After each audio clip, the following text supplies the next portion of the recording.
Алибаба дар наслкушии уйғурҳо иштирок дорад. вакили думаи давлатӣ қаламрави Қазоқистонро тӯҳфаи Русия номид. раҳмон тоҷиконро бо гузоштани лимити барқ метарсонад.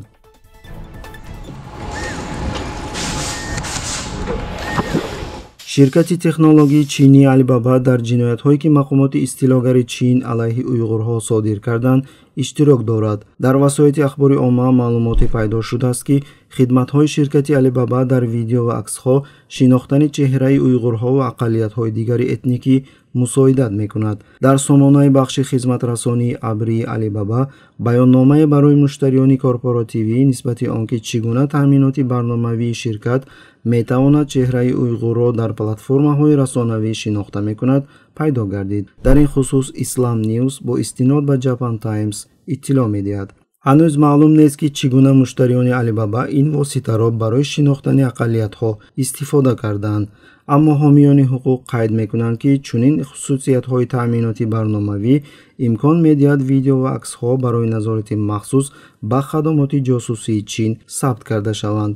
дар офиси ширкат аз шарҳи хизматрасонӣ шиносоии чеҳраи мусулмонони уйғур худдорӣ карданд.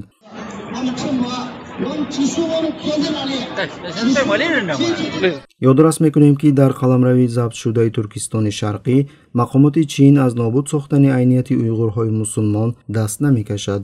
миллионҳо нафари онҳоро дар қаламрави ба ном лагерҳои тарбиявӣ зиндонӣ карданд. издивоҷи иҷбории духтарони уйғур ба чиниҳо ва усулҳои дигар ки бераҳмии онҳо ҳайратоваранд идома ёфта истодааст.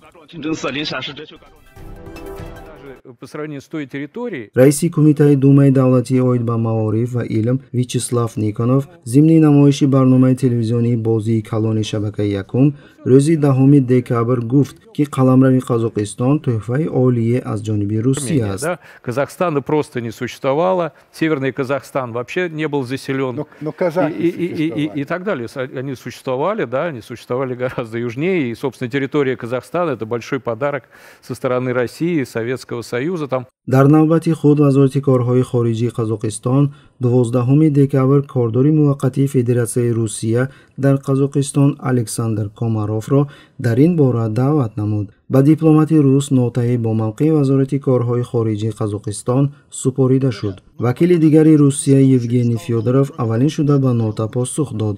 ба гуфтаи Фёдоров агар Қазоқистон эътироф накунад ки тӯҳфа гирифтааст, пас бояд ба таври дигар суҳбат кард. ба гуфтаи ӯ вакилони Русия бо ишора ба қонун дар бораи тартиби ҳалли масъалаҳои марбут ба хуруҷи ҷумҳурии Иттифоқи Шӯравӣ, масъалаҳои баргардонидани қаламрав ва бекор кардани қарорҳои ғайриқонунии соли 1991-ро ба миён мегузоранд. Хотите уходить, товарищ Назарбаев, Такаев, МИД? Ну, хорошо. Берите чемоданчики, отдавайте территорию, город Верный, Алма-Ата и все остальное, и уходите. Они скажут, а у нас не остается территории, куда уйти. А мы-то здесь при чем? Вы тут нищеброды арендовали у нас квартиру. Потом вы решили с нами поссориться. Проваливайте с нашей квартиры, из города Видного. изҳороти вакил Никоновро вакили маъруфи ҷанҷолӣ Владимир Жириновский низ дастгирӣ кард. чунин изҳороти масъулин вокуниши хушунатомези хашми сокинони Қазоқистонро ба бор овард. дар шабакаҳои иҷтимоӣ истифодабарандагон манъи фаъолияти расонаҳои Русияро дар Қазоқистон талаб доранд ва инчунин талаб карда шуд ки вакилоне ки баромад карданд персона нон грата, яъне шахсиятҳои номақбул эълон карда шаванд. Персона нон грата, какие-то дела. Персона нон грата это безусловно. Человек, настроенный к нам столь недружелюбно, вообще не имеет права к нам приезжать. ёдрас мекунем ки тамоми қаламрави Осиёи Миёна аз ҷумла Қазоқистон замони як воҳиди сиёсии мусулмонон буд ки онро Русияи подшоҳӣ тадриҷан забт кард ва дар тӯли солҳои дароз таҳти назорати он буд. ҷолиби диққат аст ки дар натиҷаи истилоъкунии заминҳои мусулмонон аз ҷониби подшоҳии рус ва шӯравӣ аввал ба вилоят, баъдтар ба ҷумҳуриҳои иттифоқӣ ва мухтор, инчунин дар натиҷаи ба даст овардани истиқлолияти номиналӣ аз ҷониби ҷумҳуриҳои иттифоқии Осиёи Миёна дар соли 1991 ҷудо шудааст. қисми муҳими заминҳои аслии Қазоқистон байни вилоятҳои Саратов, Тюмен, Оренбург, Астрахан, Челябинск ва Омски Русия тақсим карда шуд. Будут какие-то территориальные претензии, то Казахстан имеет все основания предъявить территориальные претензии Российской Федерации. дар ҷаласаи корӣ бо иштироки аъзоёни ҳукумат, роҳбарони вилоятҳои Суғду Хатлон, шаҳри Душанбе, ноҳияҳои пойтахт, шаҳрҳо ва ноҳияҳои тобеи ҷумҳурӣ ки рӯзи 15 декабр баргузор шуд, президенти Тоҷикистон Эмомалӣ Раҳмон аҳолиро ба истифодаи сарфакории барқ даъват кард. дар акси ҳол ба гуфтаи Раҳмон дар интиқоли он маҳдудиятҳо ҷорӣ карда мешаванд. инчунин раис ҷумҳур дастур дод ки дар ҳар як ноҳия ва шаҳр гурӯҳҳои махсуси корӣ таъсис дода шаванд ки дар ин бора бо мардум корҳои фаҳмондадиҳӣ гузаронанд.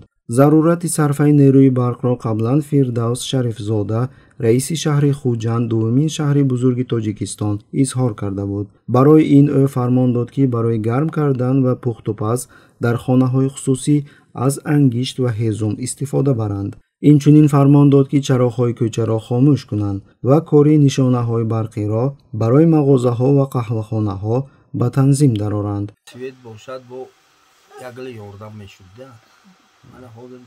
ёдрас мекунем ки аз аввали моҳи ноябр то 10 декабр сокинони манотиқи Тоҷикистон аз қатъ шудани барқ аз соати 8 пагоҳӣ то 17 бегоҳ шикоят мекарданд. дар баъзе минтақаҳои кишвар бо фарорасии сардиҳо сокинони биноҳои бисёр қабата маҷбур шуданд ки дар манзилҳои худ оташдонҳо насб кунанд. тибқи маълумоте ки Азия Плюс бо истинод ба оҷонсии оморӣ назди президенти ҷумҳурӣ овардааст, дар ҳоле ки аҳолии Тоҷикистон рӯзона аз барқ танқисӣ мекашид ва дар манзилҳои худ оташдонҳо насб мекард, моҳи ноябри соли равон Тоҷикистон ба миқдори $2.7 миллион нерӯи барқ содирот кард, ки нисбат ба моҳи гузашта $0.7 миллион зиёдтар мебошад.